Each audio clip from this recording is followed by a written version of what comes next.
I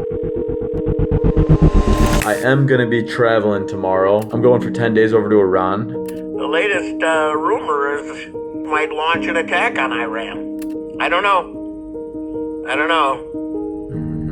Just want you to be careful. Iran has launched a barrage of missiles towards Israel. Israel is expected to hit back hard. This attack will have consequences. Iran, a country typically defined only by its recent past, signals thoughts of violent revolutions, foreign interventions, and anti-Western ideologies. According to mainstream media, from its nuclear ambitions to its backing of militias in the Middle East and its decades-long struggle under international sanctions, Iran is frequently portrayed as inaccessible and dangerous. Yet, this narrative only tells one angle of the Iranian people, their story, and what this once great empire truly represents. Welcome to Iran. Today we are taking you on an incredible journey, 10 days around this country. We have so much packed into these 10 days. We're going to show you a side of Iran you never knew existed. Over the next 10 days, we'll find out what it's like to travel through this mysterious country as an American during extreme intensity across the Middle East region. The journey across Iran will start from the south of the country in Shiraz, and afterwards we will journey deep into the Mesr desert. Now I understand when people say Iran's dangerous. Where we will find something that can only be seen once every 80,000 years. And then we will head over to my personal favorite city, Isfahan. Isfahan. And finally, we will save what some would say best or most intense for last inside the capital city of Tehran, where our arrival in the city will coincide with anticipated retaliative airstrikes. And then visit the US Embassy, which has since been turned into an anti-American place designated as the den of espionage. By the end of this video, we will find out the answer to these questions. Is it safe to travel to Iran in 2025? And most importantly, how does Iran compare to what I have imagined it to be like from the media? But first, let's rewind to where this all started. How are you feeling, Milo? Honestly, probably the most scared I've been going on a trip in a while. The time that I'm going right now, it's just a really hot time in the region, so it's just one of those things where you just don't know what could happen at any moment. Like, there was a response from Iran from all the stuff that's happened over the last year to Israel, and Israel's been preparing a response with the US, so probably arriving to the country and leaving and maybe being in the big cities are the parts that I'm a little bit worried about. But I go to these places because if all-out war erupts, I want to show the good people so people don't look at everyone as just another number like they do in most wars.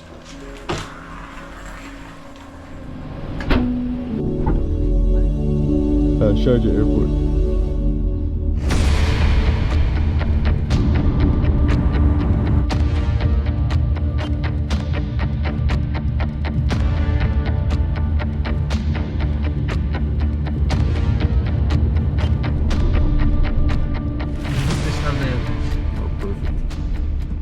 Thank you very much. 2 hours from Abu Dhabi. Yes. The journey begins now, but it's not a long journey. We're taking about a 1 hour and 15-minute flight from here in Sharjah Airport all the way to Shiraz, which cost the same amount as the taxi. The flight was $117, and I think the taxi was tipped from Abu Dhabi was about $115. This is Sharjah Airport. Let's do it. The moment I scanned my boarding pass and walked into the jet bridge, this is when I realized there was no turning back. Shit is getting real. As I sat here on the plane preparing for departure, my mind began flooding with negative thoughts and things I have read in the media and heard about the country. At any moment there could be an attack. There is no US embassy inside of Iran besides one that was seized in 1979. What do I do if something goes wrong? Did I just make a very bad judgment call visiting Iran at a time when tensions were higher than ever?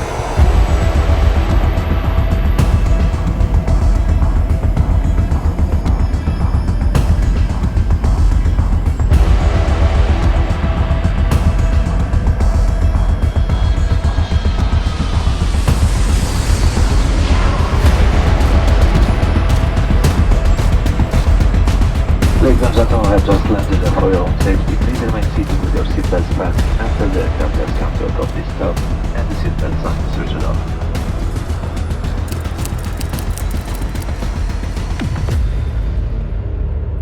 For the first time ever, I stepped foot on Iranian soil and I headed into immigration. Upon entering, I got some very concerned looks from the officer that I had just handed him an American passport. He was even unsure if my passport was actually me and had to ask if I had lost a lot of weight from back when I got my passport issued, and it caused him to look it over many times until finally he let me through. Immediately after, I was stopped by another security agent for a ton of questioning as to why an American would visit Iran right now.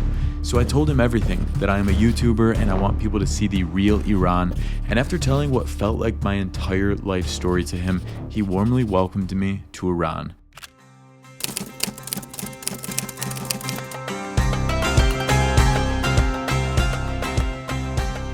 After a just quick 1.5 hour flight, I've officially made it to Shiraz, Iran, and I'm here with Ehsan. This is Ihsan, an Iranian tour guide who I connected with prior to the trip because, being an American citizen, it is virtually impossible to get a visa to Iran without a licensed tour guide. Who is originally from Shiraz. Very nice to have you in our city, in our country, and I'm quite sure that we will have an exciting time together here. We've been planning this for nearly a year. Of course, finally when my visa came in, it happened to be kind of an interesting time in history right now. We will just see a lot of attractions, we will see the people, we will see the culture, everything in 10 days. I can't wait. Yes. Let's do this. Our journey began in Shiraz, a city in southern Iran known as the cultural capital of the country. With a population of over 2 million people, Shiraz is commonly referred to as the Paris of Iran. My first day here was meant to be very relaxing, which would give me a chance to see a calm and peaceful side of a country that I had a completely different understanding of. Yeah, good morning, good morning. Good morning, brother. Waking up in an empty hotel, a chilling reality set in. The emptiness with no other guests around was another reminder of the tense atmosphere currently in Iran. How'd you sleep? For the first Iranian breakfast? Oh, never been more ready. So this is what a traditional Iranian breakfast looks like. We've got eggs, we've got lentils, a spread of vegetables, and what are those? Sesame and mixed with grapes molasses. The last one is the traditional Iranian bread, which called sangak because it's cooked something like on a stone.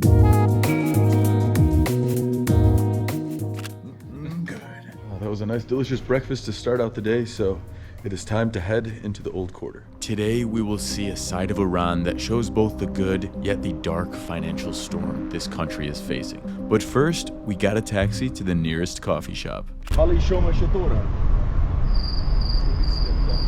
Ali Shoma Shatora. Yeah, khobe, khobe. Khobe means good. آمریکایی در ممنون ممنون. اصلش آمریکایی یا ایران آمریکاییه؟ نه آمریکاییه. آمریکایی خوب آمریکایی خوب. خوشحال شدم. من همچنین. مرسی کاکو. Like the Iranian language I've been speaking? Yes, you know, you are a native Persian speaker. There's no shortage of coffee shops here in Shiraz. We've got signs all over here. Salam, salam aziz. What type of coffee you want? The strongest one he's got. Oh, really? Okay. Give him a nuclear coffee, please. You want a nuclear coffee? Nuclear. So strong. If you drink this, you can fly back to the Dubai from here. All right, perfect. Yes. We're gonna test that out. This is also a very powerful Merci, coffee. Kako. Cheers. You guys do cheers here? Cheers. No, we don't say, but it's become popular in the new generations. Yeah. Khoshmazeh. Oh yeah, it's a poetic language, like Arabic. I would have never known that had I not learned it. Like, you're most welcome with my eyes. Exactly. You we know? have this kind of things too much. Yeah. I think the Persian language is even more like this. Poetic, yeah. Even more poetic, yes. Merci, merci. Just a few steps away, it was time for us to get closer to the culture in Shiraz. Ehsan shared that the pink mosque comes alive in the morning like I could never imagine. Now we have to go inside to see the colorful windows because the sun shines to these colorful windows and the reflection covers the carpet.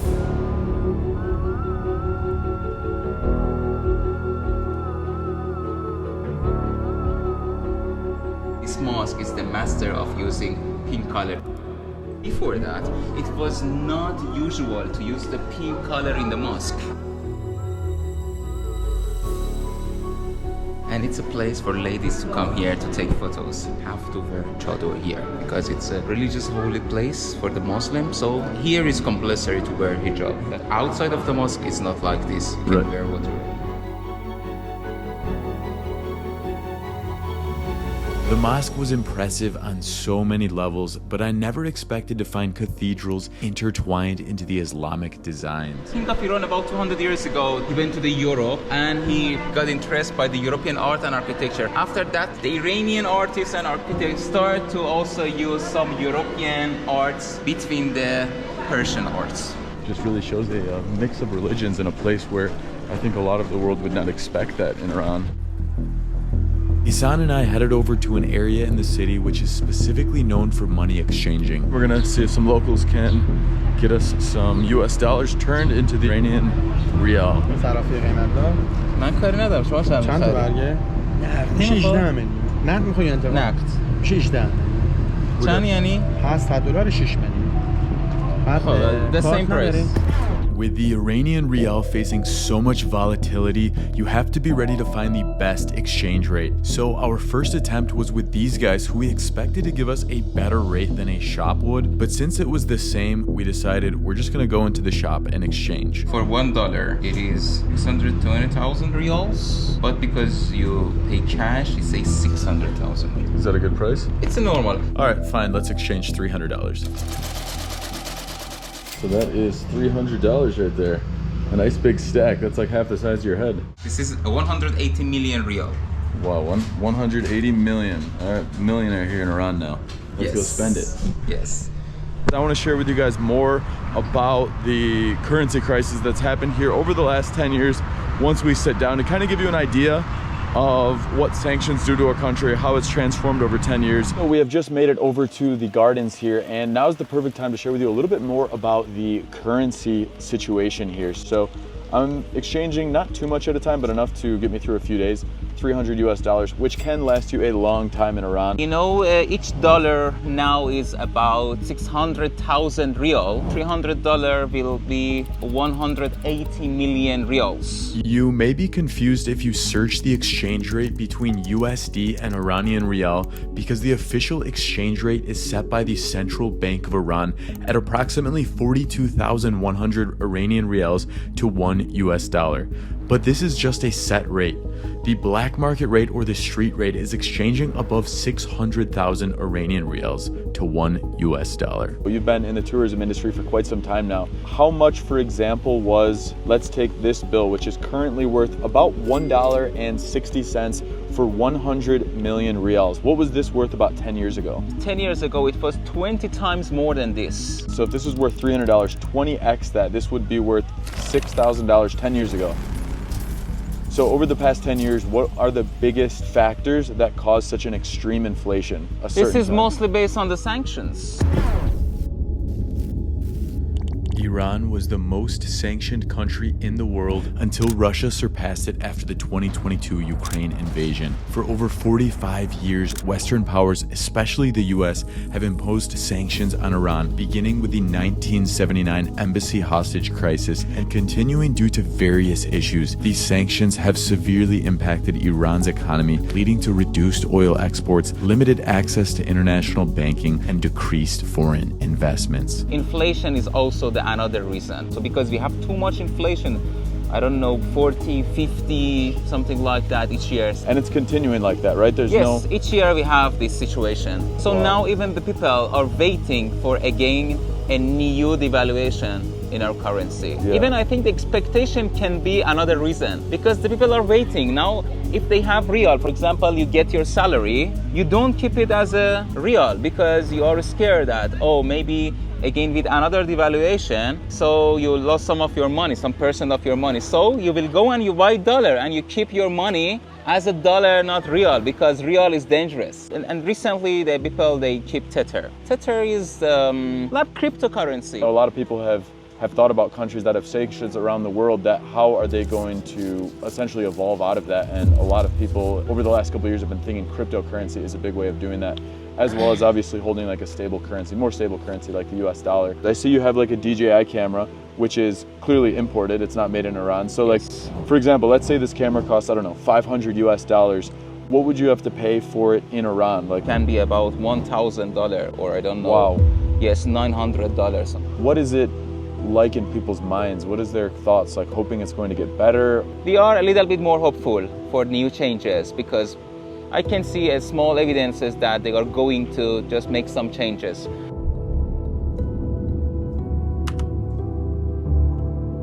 Seeing Iran's man-made side has been nothing short of impressive, and it brought me so much closer to the culture than I had ever experienced. But it was time to change gears and see a more natural side of the country. We're heading over to the place we saw when we were flying in, and it is the Pink Lake.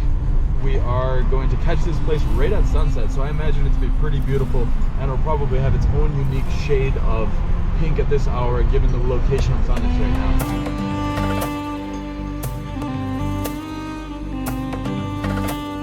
This is freaking insane.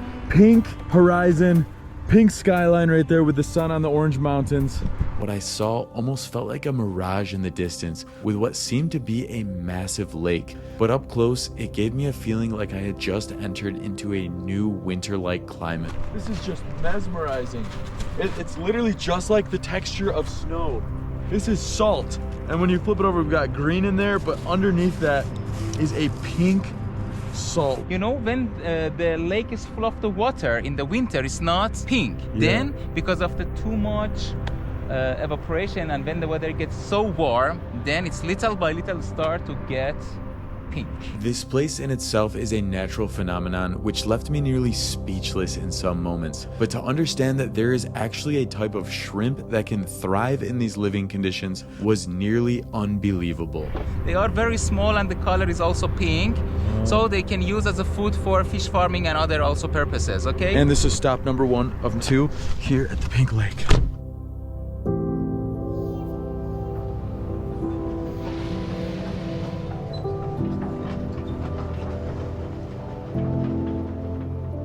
This is where you can get the freshest pink salt God, look around at this. here. Just This pink hill. that is crazy. That looks like that pink Himalayan salt. Salam Kaku. That's such friendly people here, guys. You can see up there, there's actually these boats out there, because when the lake is actually filled with water, you can take a boat out in the salt. So here we are, guys. Salt all around here. Normally this lake in the other times of the year is actually filled with water right here. So now you can see just a little bit of the pink right there, and then you have the white salt. This is just such a wild place. I've been to one other place that reminds me of this, which was in Siwa Salt Lakes near the Libyan border in Egypt, in Siwa, Egypt. There's a lot of different landscapes in the world, but I would say salt landscapes are one of the most exotic ones I've ever seen, because it's such an unrealistic feeling that you can see pink color that's natural.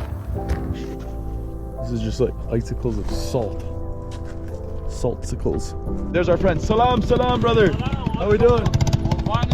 Oh yeah, thank you, Kako. So yeah, guys, this is it. We are here at this crazy lake. I mean, this is completely natural, and they actually mine the salt from here. And you can see that way out there in the distance. There's a full construction site where they pull it out. Look at that salt right there. We've got this crazy green color. That's the algae, and that algae turns it into this naturally pink salt. Only here in Shiraz, Iran. Welcome. Oh. Is it safe to taste? No. Oh, really? Why? Because The algae? unfortunately in the recent years, the wastewater entered to the lake. Oh, all right. So we got to watch out then. Yes. I might have died then. Well, you know, it's salt. The salt is killing a lot of bacteria or this kind of things, but still it's a little bit risky to do that. Yeah. That, my friends, was a really, really special evening to finish off the last hour of today's daylight in Shiraz. By the way, guys, this video does not have any sponsors, so your support to my clothing brand Perception is greatly appreciated. Perception tells a story, one of breaking boundaries, seeing beyond borders, and finding purpose in every step you take. This isn't just clothing, it's a movement to continuously remind ourselves and the world around us to venture out into this beautiful world and change your perception.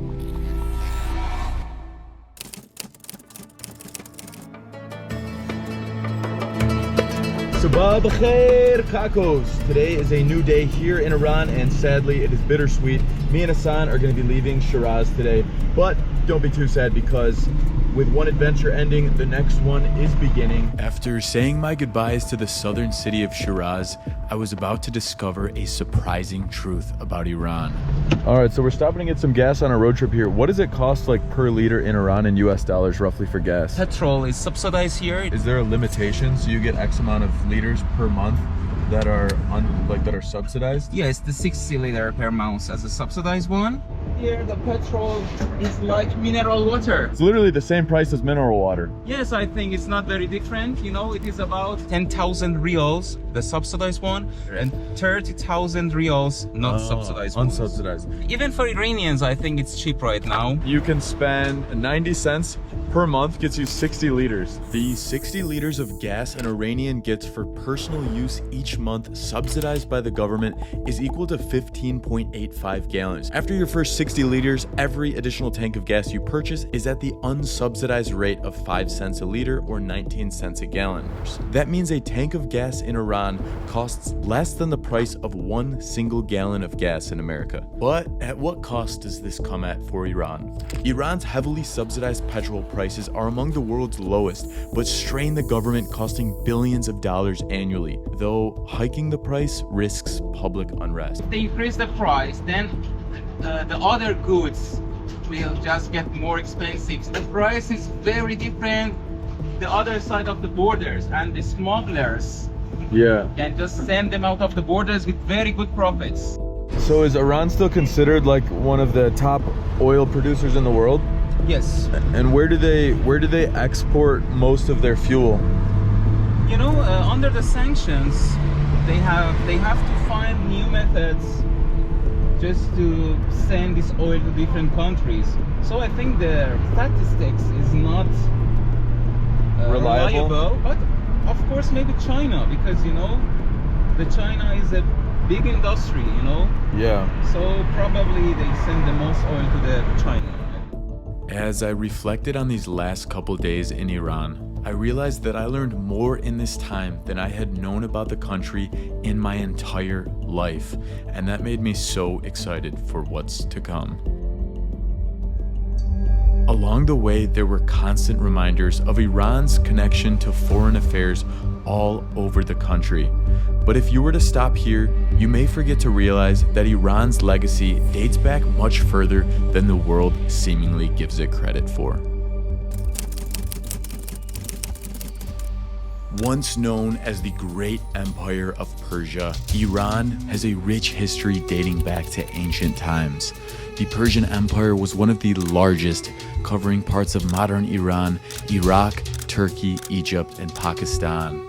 Throughout history, over 20 major ruling entities have governed the region, and in 1979, the Iranian Revolution established Iran as an Islamic Republic, combining theocratic and democratic elements, and it remains so today. Spanning over 630,000 square miles or 1.6 million kilometers, the country is more than twice the size of Texas. In addition to the geographical size, the country has a wildly diverse set of landscapes, climates, and elevations, making it a complex set of lands to invade throughout history. And today, we're heading deep into the central desert of Iran. A road we would find ourselves feeling like the only ones driving on it for miles.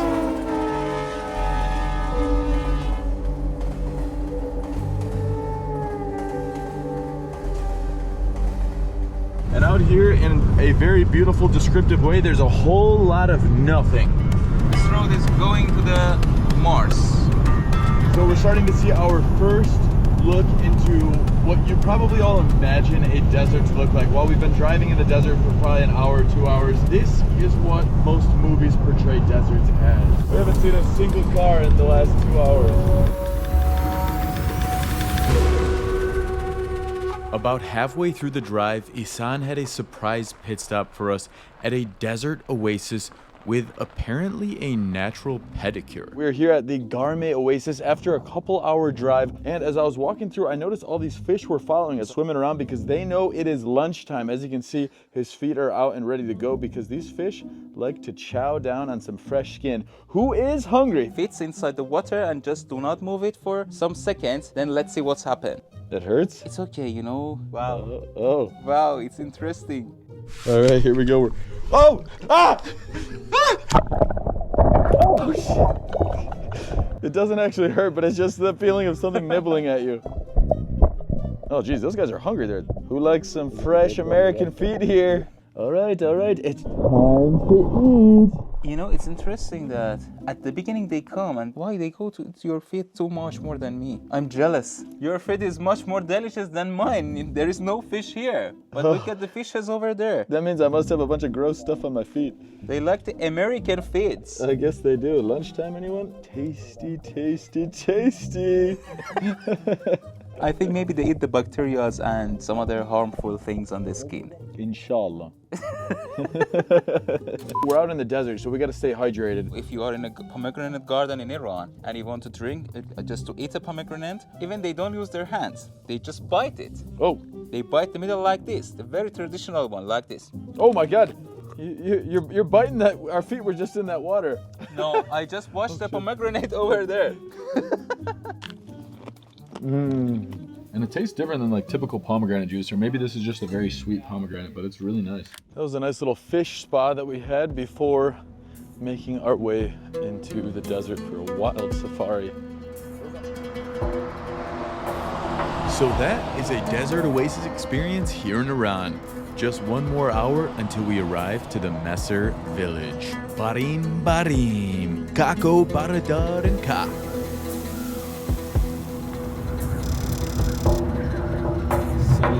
Salam Mesr. Got dune buggies here. You know we're near the desert if you see dune buggies out here. And welcome to the Mesr village with a whopping population of 133 people. We're checking into our guest house now. Good one. His name is Candy. Candy. Candy. Candy is here. My last name's Candy. Candy. Nice to meet you, Candy. Salam. First time I've ever met another Candy. My brother Abbas. This is Abbas, also known as the legend of the Mesr Desert, and a guy that with one handshake, you feel like you've known him for at least 10 years. How are you? How are you? Good, and you? Nice to meet you. All We right. have a new guest. His name is also Candy, part of That's the my name. last name, yeah, Candy. Really? Yeah, exactly. So we've got two candies in the house today. Beautiful guest house. Thank you. All right, we're gonna be chilling here tonight. Come here for Oh, thank you very much. This is a tradition in Iran. When you have a guest, you yourself add some rice to the plate of the guest. I would continue my baradar and my ka now, so I would say, let me get you next. Yes, and then you start to just put all of the rice in the plate, and you say, no. Come on. No. You sure? No. All right, there we go. One more. No is a delayed yes. Yeah. Because one of the big differences between cultures is if you say no, it's like no. That actually means no. But here in Iran, it is just polite or courteous to then say no, thank you. 2 times, then on the 3rd, then you say yes, I accept. Yeah, sometimes. Are you interested in meat? Yes, please. So some meat. That is so good. The tenderness in there. You can see with the spoon, I was able to slice it apart. That's how you know it was made perfectly. When you cook it homemade as a restaurant, it's a little bit different taste. Very different, I think. No, it tastes fantastic. Are you speaking Arabic as well? Yeah, بتحكي Arabic? Yeah. عن جد؟ عن جد. كيف؟ لأنه أنا عايش في جنوب إيران. جنوب إيران. جنوب إيران بيحكوا عربي. إيه. حلو. بتتكلم لبناني. ايه صح. بحكي لبناني لأنه مرتي لبنانية. Wallahi. Wallah. Wallah. Yeah. So, brother, do you want some more rice? La, la. Please. No, thank you. Please. No, I'm speaking Arabic. Please. No. Actually, no, this time. Not Arab? Actually, no, this time. So we have 3 languages now here. Farsi, Arabic, and English. Yes. لازم نحكي Arabic إذا بدك بس في مشكلة إحسان هلا. I don't understand what you say about me. لازم تتمرن هلا يا خيي. Naughty boy. Actually, now it's backwards. The whole time, whenever you were talking to people, I never understood it. Now you don't. High five. المفروض يتمرن كتير. إيه صح. لأن العربي صعبة شوي. كتير صعبة. I think it's number 2 most challenging in the world. I stayed a long time here, like 10 years on the desert. So here there is nobody to speaking with him Arabic. I feel sometimes I'm missing the Arabic. I losing the words. It's like my mother tongue, you know. Yeah, that's true. كم شخص بيحكوا Arabic بالإيران? Around like 8 million. Oh wow! And how many people is the population of Iran? Around like 89, right? 89, 90. Okay, so 10%. Yeah, maybe more than that because I just count the part of Khuzestan. فهيدا منطقة اسمه خوزستان. Khuzestan. In southwest of Iran, like Khuzestan, they speaking like with Iraqi accent mixing with Kuwaiti. So it's like mix of Kuwait and Iraq accent. They speaking Khuzestan. That was a great introduction here. We're going to be heading out into the desert now. After a traditional lunch and getting to know Abbas, it was time to head deep inside the Mesr desert. So there's our 4x4 that's going to be taking us through the desert. The adventure and action begins now. And this is when things really started to get crazy. How we doing, brother? Salam. This is Jawad. Jawad. Nice to meet you. This is Jawad, the fastest driver in the Mesr desert. Full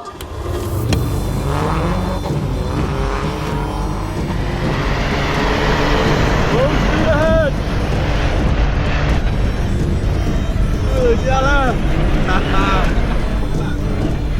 Oh my God! Now I understand when people say Iran's dangerous. If you guys are seeing this, I survived. Ehsan, don't be scared back there. I said there is no belt. Since Ehsan and I arrived late to the desert, we only had 1 hour of sunlight, being the best time in the desert to see 3 different spots, so we had to make it count. This is amazing, guys. Welcome to the desert here in Iran. We're the only ones in this desert right now. So, brother, here is a reeds. Some places in the desert, there are some waters. Because the soil is salty, so the water becomes salty. Oh, even there is a salty river over there. Let's see what the sand feels like here. So you guys are probably wondering how these cars are able to drive in the desert. Well, if you look closely, he actually deflated the tires a bit, and that way these things can go ripping around here. We only have a quick little stop right here, and we're gonna keep this going here.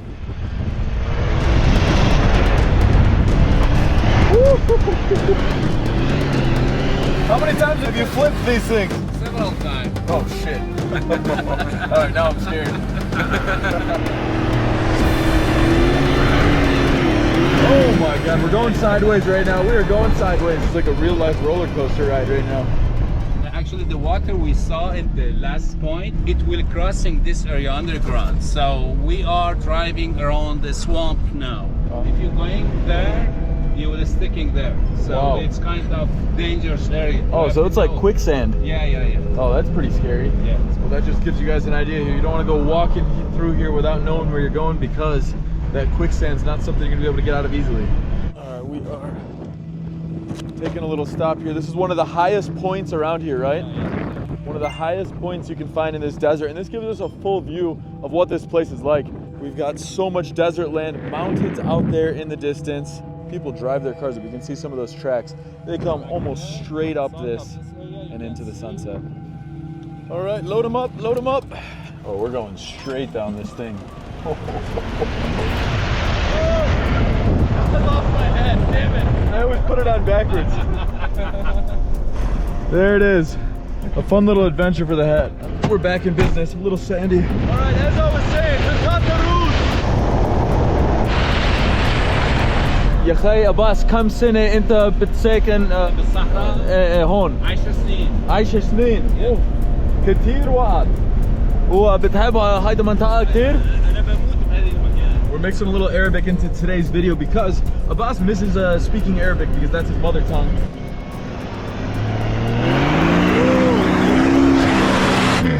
And we're here. We're chasing the sunsets right now, just in time. Oh, it is beautiful out here. You just feel free in the desert, nobody around. You got the wind on you. How we feeling, Kako? I'm feeling very well to see the sunset in the desert with very beautiful, a little bit cold breeze. This is wonderful. Oh yeah. This is when I feel most alive, out in nature. It's moments like these that you appreciate how beautiful this world is, how much there is to see, and even a lifetime of travel, you wouldn't be able to see all of the amazing places. There is something about being in a vast desert with a seemingly endless horizon. Maybe it's the feeling of being connected to the natural world, or maybe it's just because there is nothing else around you. Some wind, sounds of the sand, and an atmosphere comparable to nowhere else in the world. Wow, look at the sun over there. I called the sun to wait a little bit more for us. Oh, as we thank were you, waiting son. to see the sunset. A place I probably never would have came to or even thought of coming to had I not looked past all the concerns I had, all the parts that made me scared to come to this place.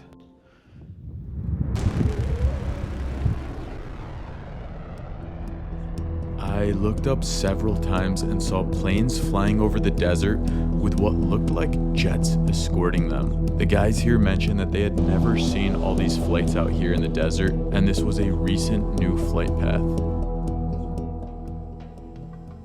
Back at the car, Abbas had already started the fire as it was getting colder as the sun began to disappear. Over the next 2 hours, we sat around the fire with some tea and shared a ton of stories about life, Iran, and the world until Abbas told me to look up at the night sky. We have been sitting out here by the fire right now, and it's a really, really special time for the reason being that there's a comet here. Yeah, there's a special comet in the sky since like one month ago. They call it Sanctions Atlas. Yeah. It's crossing our solar every 80,000 years, so it's something really special. Yeah. And we are really lucky to be here in the middle of desert and watching this comet together. Yeah. When you think about that, that's a 1 in 80,000 year chance that I was able to be here. Abbas showed me how I could use my phone and like put it on night mode for 10 seconds. We put it on the stabilizer, and then boom, we were able to see the craziest thing I've ever seen in outer space. So show them the photo. Exactly. We're gonna put that on the screen. Thank you, brother. You're welcome. I'm gonna grab that from you. Perfect. If there is one takeaway from today, it is that in the right setting and the right company, feelings of fear and concern seemingly disappear.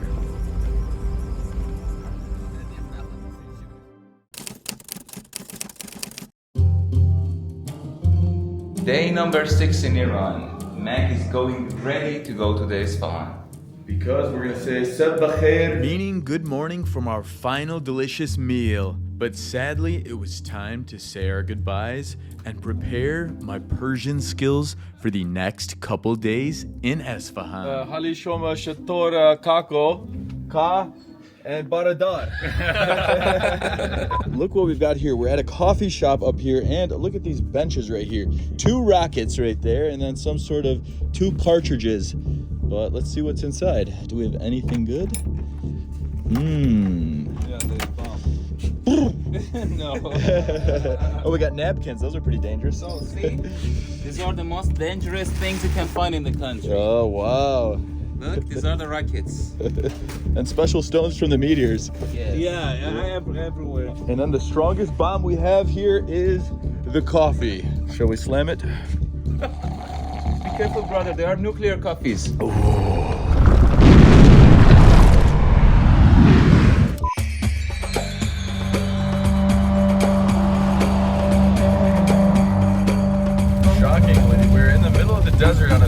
day and it's raining.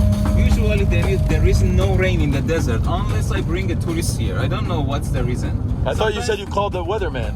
Exactly. You know, sometimes I have some tourists, they hate rain because in their own country they have too much of rain. But we come here and after 6 months here become rainy. And now we're back to the sun.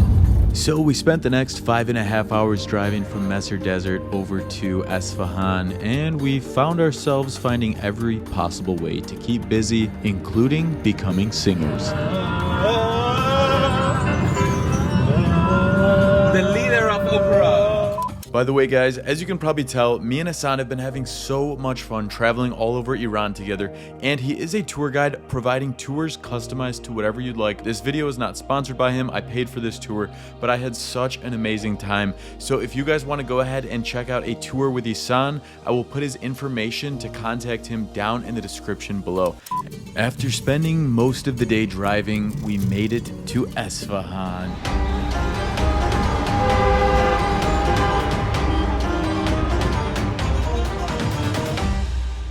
But we're gonna pause right here to give you a little background about Isfahan, which is the third largest city in Iran, with a population of over 2.2 million people, sitting roughly 270 miles south of Tehran. Isfahan is famously known for its Persian saying, Isfahan Nesf I Jahan, meaning Isfahan is half the world, giving you an idea of how important this city is to the country's identity. Seconds into arriving, there was so much life, from a bride and groom's photo shoot along the streets to various Western and European influenced fast food restaurants. I've seen like burgers, pizza. I've seen a lot more like Western food or European food here than I've even seen traditional Iranian food, which is pretty funny. Because we are in the quarter, which is, we call it Armenian quarter. And a directional sign pointing to a cathedral in the city's center. It was a major contrast to what I had imagined a country like Iran to be. After a long drive, our first stop in a new city is always to try out a local restaurant. We have transferred from the car to our feet. We're here in Isfahan. We need something that's gonna blow our mind.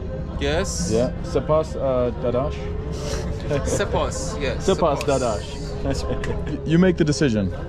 Always I should make a decision. Yep, because you know what to order. Something that's gonna impress me, local to this place. St. John, I guess. Khayle khosh. Sweet and sour is really good. It's a little bit sweet Yeah. and sour. You know, it's sweet and sour together. Vale. Okay. Alright.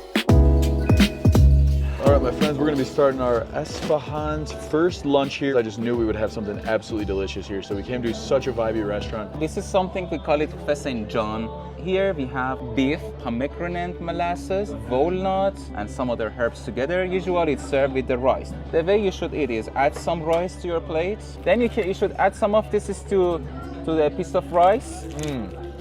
Oh my gosh. This is a popular Iranian food from all across the country. What's your idea? That is really tasty. Yes? Iranians love sour stuff. They love pomegranates. Yes, they exactly. love pomegranates in everything. Because we are the first producer of pomegranate in the world. So Exactly, so you got to get your money's worth, right?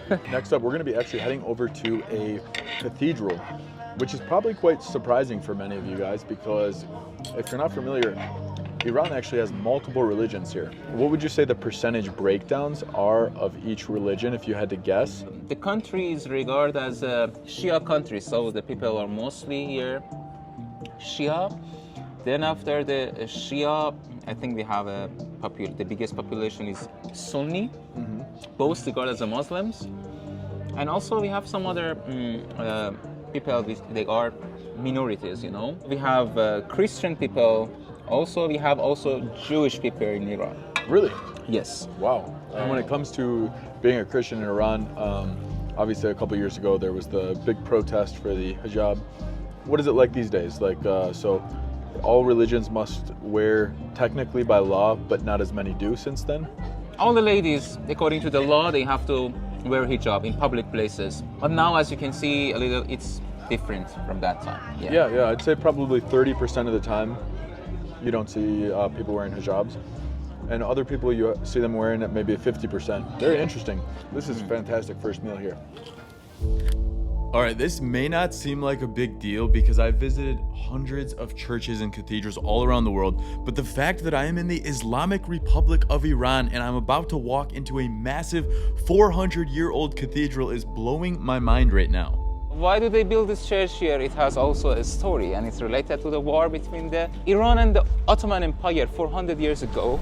That is pretty fascinating to see a church here in Iran. Yes. We've seen mosques and now it's time to see a church. For many countries around the world, seeing a cathedral is quite normal. But inside the Islamic Republic, where less than 1% of the population are Christians, it was wild to see such a structure. So we just got here to the 400-year-old cathedral. They decided to build a cathedral here with the same name as their cathedral in the Julfa next to the Armenia. So they built this one cathedral. It's pictured with some Islamic elements. For example, I don't know, have you ever seen a cathedral with a dome or not? So dome is usually for the mosques. So here you can see a cathedral with a dome over there. Let's go to just explore it. Inside this building, decorated with very beautiful pictures and paintings from Bible, the holy book of the Christian people. And the subject is about heaven, hell.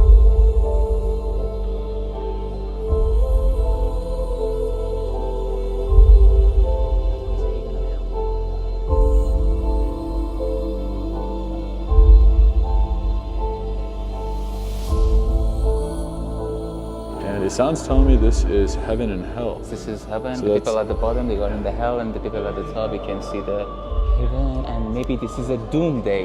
Oh, hell looks very scary.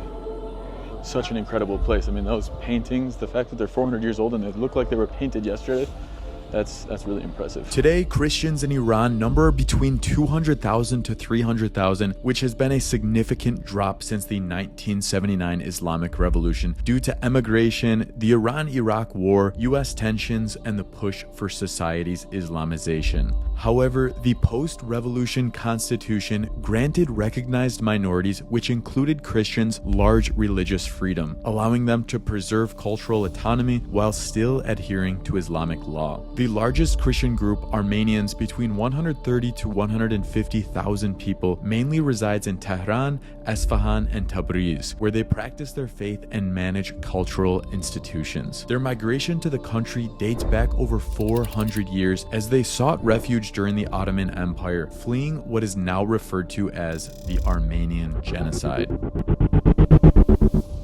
The Armenian people, they lost their everything, but they just carried their holy books, and now there is a museum next to the cathedral. The Ottoman Empire just killed a lot of Armenians, forced them to immigrate, and here is the map, the places that they killed Armenian people. And these are the countries that they confirmed the Armenian genocide. Maybe 1.5 million of Armenian people killed at that time. So they forced them to just leave the cities and just travel in the desert without any food, and unfortunately, a lot of them died. Look at this view out here. Oh my gosh. Over the century, this hybrid Armenian-Iranian culture can be felt most inside the city of Isfahan. Are people that have been living, let's say 400 years ago, they came to Iran and they were Armenian, do you guys still consider them Armenian, or do you consider them Iranian people now? No, they regard themselves as Armenian. It's very important for themselves to be Armenian. Oh, okay, that's interesting, yeah.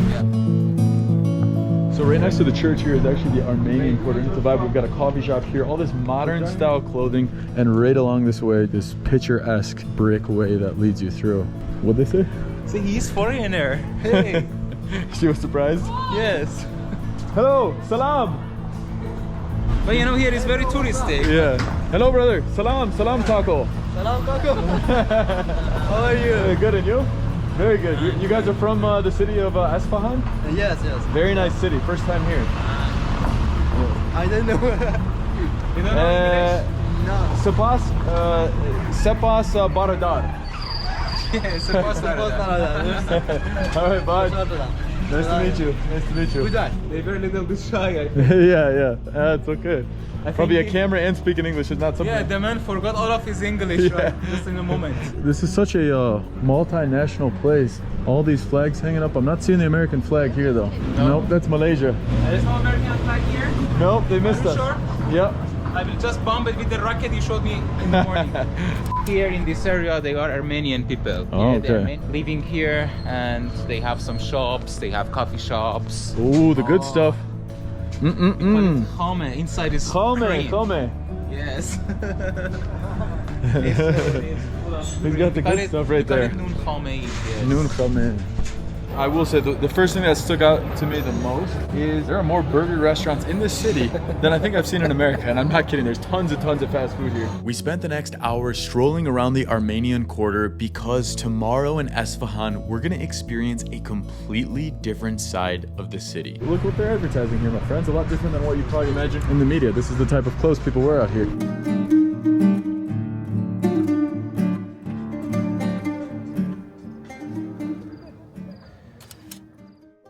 Our second day in Isfahan was filled with so much that I actually have to put it in a separate video for you guys. Otherwise, this video would literally be hours long. But check the link in the description so you can see my other videos on Iran, including a deeper dive into Isfahan. But I will emphasize, Isfahan was nothing short of wonderful. And to be honest, I wish I could have stayed longer. The city was an authentic representation of the Iranian traditions and culture that brought me so much closer to the people. But as all good things must come to an end, it was time to move on.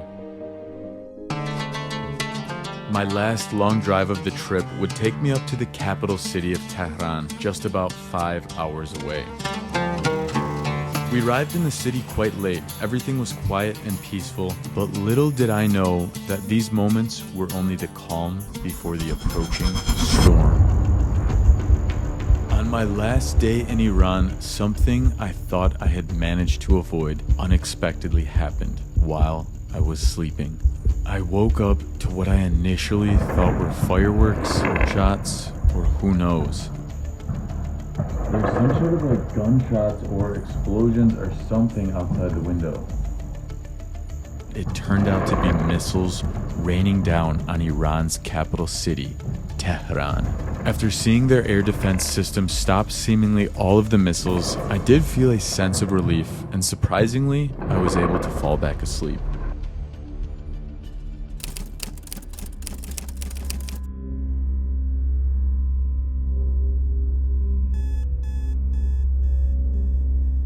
The next morning in Tehran, it was all over the news, so I expected Tehran to be so chaotic today. Israel has launched multiple airstrikes on Iran in response to what the Israeli military called months of continuous attacks from Tehran and its proxies. Israel has carried out a major and highly anticipated series of airstrikes against Iran in retaliation for Iran's attack on Israel at the start of the month.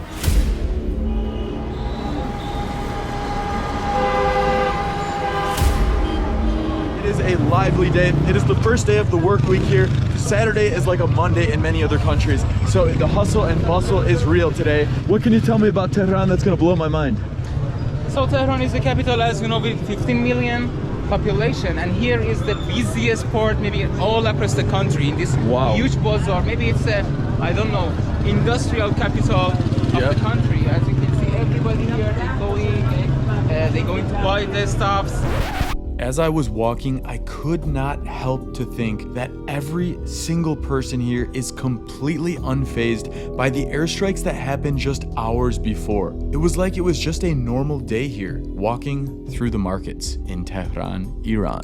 We got other tourists there, other tourists. Golestan Palace is maybe the most important tourism attraction of the Tehran. It's very popular, it is next to the bazaar. So any tourists go to the country will visit this place. We got electronic terminals. Salam, salam, dadash.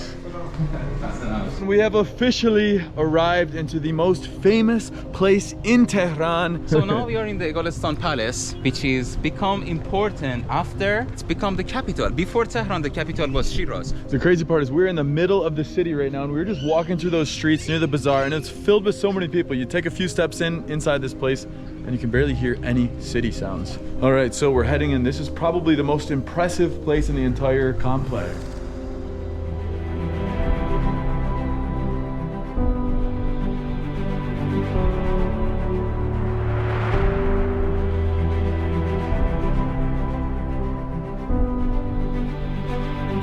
Finally, we are in the Golestan complex and in the main palace, and I want to ask Mac that what is his idea about this place? One of the most beautiful designed places I have ever seen in my life. I mean, the amount of mirrors and shiny objects and chandeliers hanging down in the arches, and it's a huge space. I mean, every single square inch of this entire place, there's detail. Even if you look up at those chandeliers right there, you can see all the small little pieces. You look over here and you see the Shah over there. I'm mind-blowing.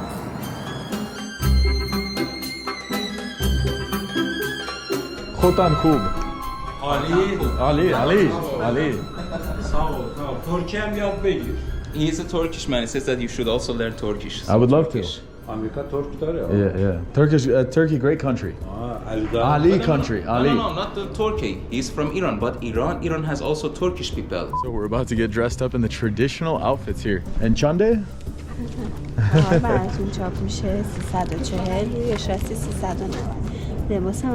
Oh yeah, look at that. About 3,400,000. Okay, we got a deal. Yes. Oh, I like this one with the gold. Which one? Oh, they are so similar. Me, both. Okay. Me and him. Yeah, you're getting it too. Yeah, of course. Wow, high Of course, five. very nice, Chande. Yes, but if I wear this clothes, I don't want to just Change take out it of it. out because Yeah. I want to be the king forever. Salam. All right, there we go. Oh, that's fresh. Ooh, with your hat. Yeah, it's the American stuff. Yeah, very stylish. I think you have to buy one of these. Oh yeah. The king of Chicago. Salam. My name is Shah Mac.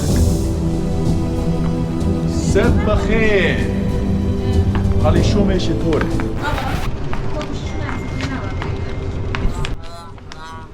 Well, she may have rained on my parade as being a Shah in Iran for a few moments, but little did she know we were about to be her best client of the month, purchasing a massive amount of photos.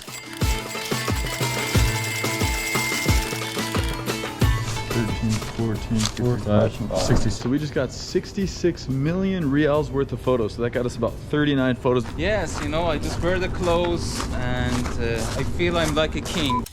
Golistan Palace was such a beautiful part of the Iranian culture, which I have been experiencing throughout my entire time on this trip. But I wanted to shift gears over to a place that even Ehsan preferred not to go to, as it does not represent the views of the average Iranian. Yet, I always do my best to show all sides of a country that I visit.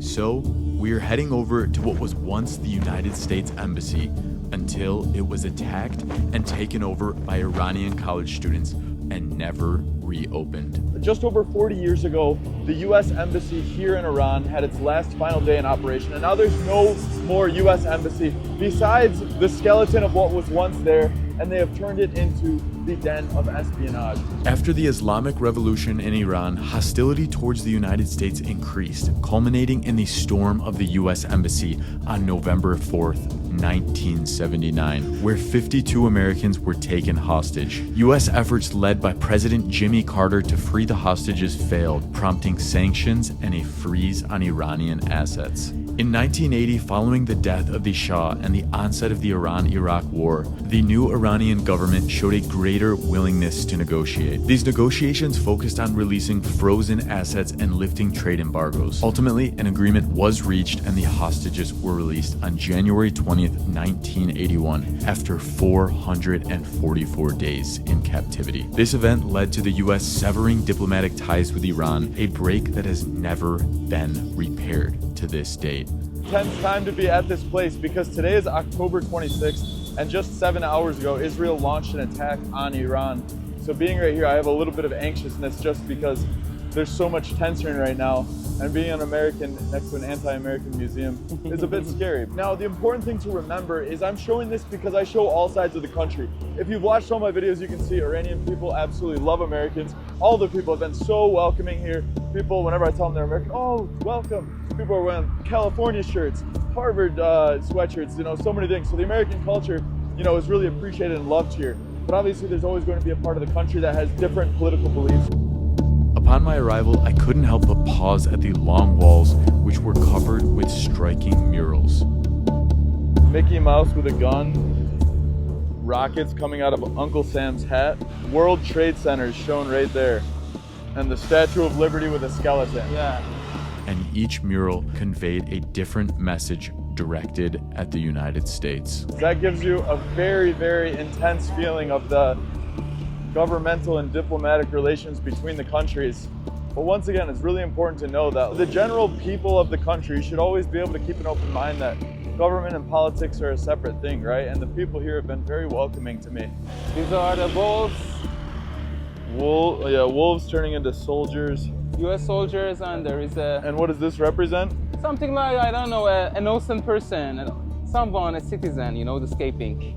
And right here, look at this. Instead of stars, they're all skeletons and guns on the stripes. You know, I don't know, some years ago, the US attacked an airplane from Iran at the top of the Persian Gulf full of the passengers. Oh, the commercial plane. The commercial plane, and a lot of people just killed on that attack.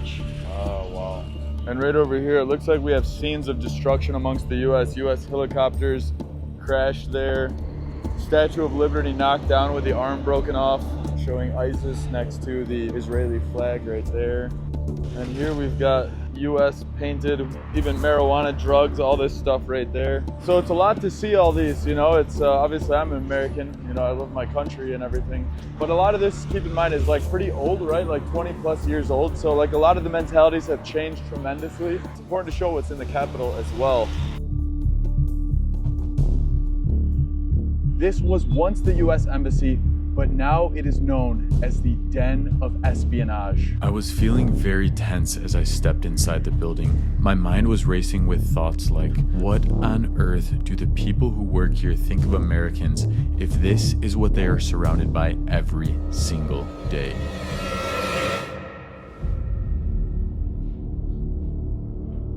Get the chills being in my own embassy right now.